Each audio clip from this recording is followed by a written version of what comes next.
Hi guys, welcome to my channel. അപ്പോൾ ഞാൻ ഇന്ന് കാണിച്ചു തരാൻ പോകുന്നത് മാക്രോണി പാസ്തയുടെ ഒരു റെസിപ്പിയാണ്.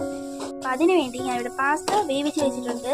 എന്നിട്ട് തക്കാളി, ഉള്ളി, വെളുത്തുള്ളി, ഇഞ്ചി, ഇതെല്ലാം കൂടി ഇട്ട് വഴറ്റിയിട്ടുണ്ട്. അതിൻ്റെ കൂടെ ഗരം മസാല, കാശ്മീരി ചില്ലി, പിന്നീട് ചിക്കൻ മസാല ഒക്കെ ഇട്ടിട്ടുണ്ട്.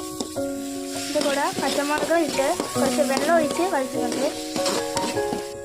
ഉപ്പ് നമ്മൾ കുറച്ചും കൂടി ഇടുന്നുണ്ട്. നിങ്ങൾക്ക് ആവശ്യത്തിനനുസരിച്ച് ഉപ്പിടാം. എന്നിട്ട് 3 മുട്ട എടുത്ത് ഉപ്പിട്ട് കലക്കുക. എന്നിട്ട് നമ്മൾ കുറച്ച് വെളിച്ചെണ്ണ ഒഴിച്ചിട്ടുണ്ട്. അത് മുട്ട ചിക്കാനാണ്. എന്നിട്ട് മുട്ട അതിനകത്തോട്ട് ഒഴിക്കുക. 3 മുട്ട ഉണ്ട്.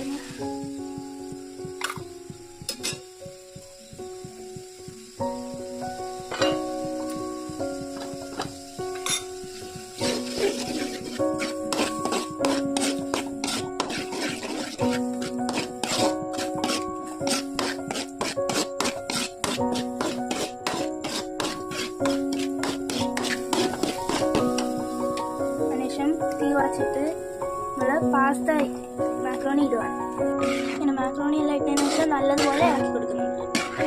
എന്നിട്ട് കുരുമുളക് പൊടി ഇടുന്നുണ്ട്.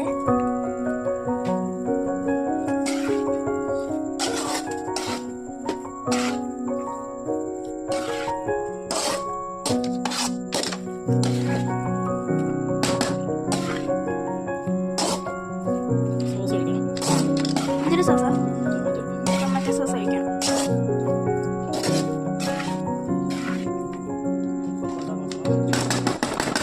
കൊണ്ടാന്ന് നോക്കണം. ഞാൻ ടേസ്റ്റ് നോക്കി, നല്ല ടേസ്റ്റ് ഉണ്ട്, അത്യാവശ്യം എരിവൊക്കെ ഉണ്ട്. എന്നിട്ട് നമ്മൾ കെച്ചപ്പ് ഒഴിച്ചിട്ടുണ്ട്. ഇനി അത് ഇളക്കണം.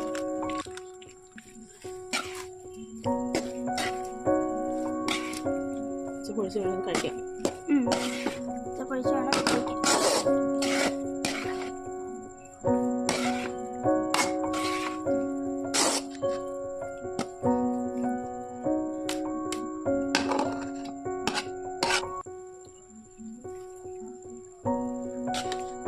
ഗൈസ്, ഇത്രയേ ഉള്ളൂ നമ്മുടെ റെസിപ്പി.